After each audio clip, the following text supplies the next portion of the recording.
Right, back to Gauteng now. What should be the first day back at school has descended into chaos at Job Rathebe Junior Secondary School in Soweto.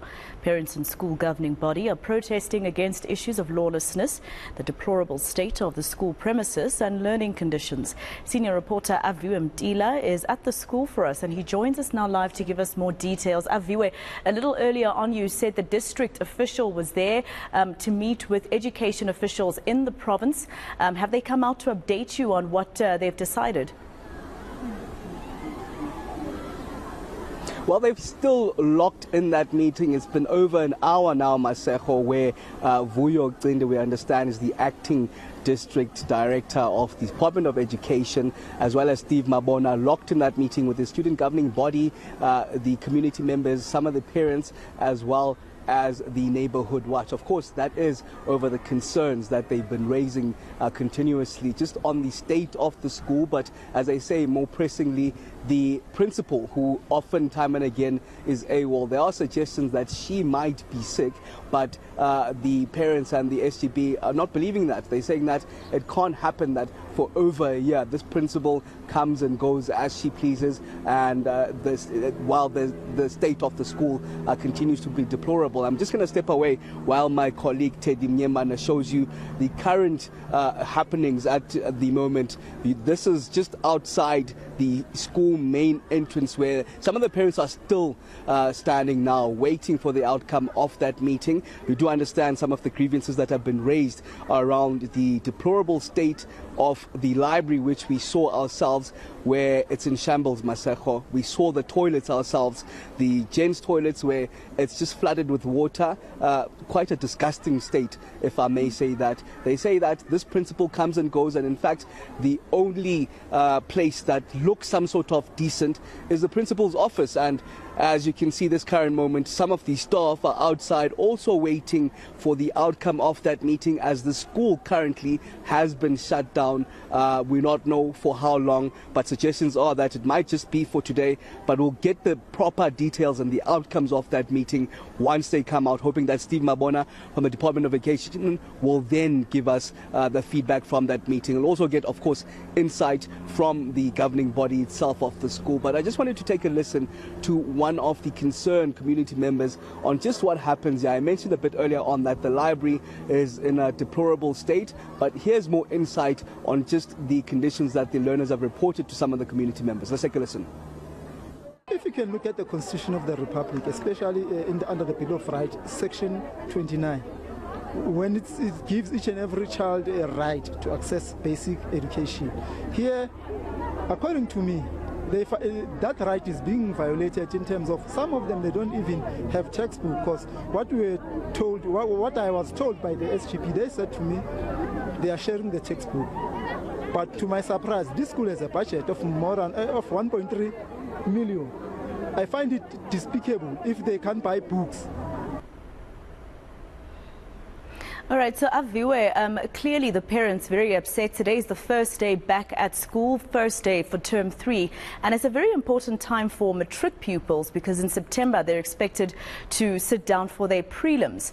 Have you spotted any students at that secondary school today? Have you spoken to any of them? Well, they've raised their concerns, Maseko, and just like the parents and the SGB, they say they are concerned by some of what happens in the school. They've reported how as many as 3 are supposed to sit in a desk that caters for 1 at times because of the lack of the desks that are here, as much as they're concerned about their learning. And even ahead of this shutdown, we were told by the student governing body that in fact they intended to shut it down in June. They made an attempt, but they realized because of the importance of the exams, they didn't want to disrupt that. Hence, they then let the exams proceed. And then now saying that they can't hold back any further. They want the MEC, Panyaza Lusufi, to come and address the grievances that they've raised continuously. They're saying that this is a pressing matter. As much as they understand the importance of the education, they chose to do it on the first day of the third term. So so that it can be addressed immediately, and then the rest of the year can proceed without many hindrances. So we're hoping that at least those grievances will be addressed here, and we'll get better clarity as to exactly what's happening with the principal, for example, as we're told by the SGB that she's AWOL, and these grievances have been addressed with the district education department from even last year with no way forward. Hence now they're hoping to get better clarity and hoping then those answers will come and this situation will be resolved immediately.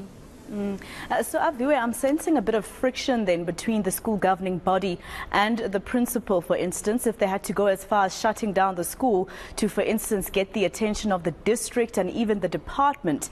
That clearly means that she is seemingly not willing to listen to what they're saying.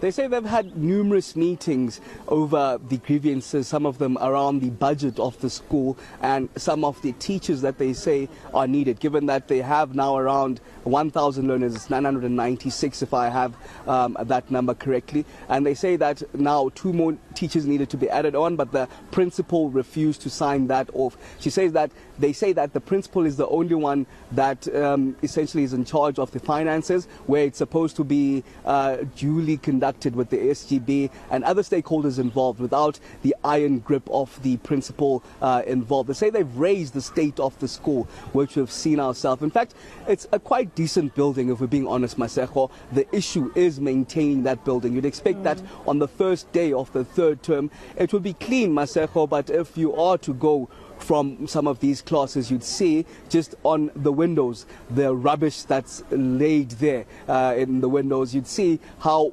deplorable the toilets are, disgusting essentially, where it's difficult to even walk in. You shudder to think what happens then at the female toilets, where I'd assume there are more pressing issues there. It's just the maintenance that's really not coming to the fore in a school that's really decent, a really well-built school essentially, Maseko. So those grievances now are being delved upon in that meeting with the SGB officials, community parents, as well as Department of Education, both national, provincially and the district there, hoping then to get those answers that are much needed in order for learning to continue here at the Job Rathebe Junior Secondary School. All right, that was our senior reporter Aviwe Mtila in Orlando East in Soweto with that report. All right, let's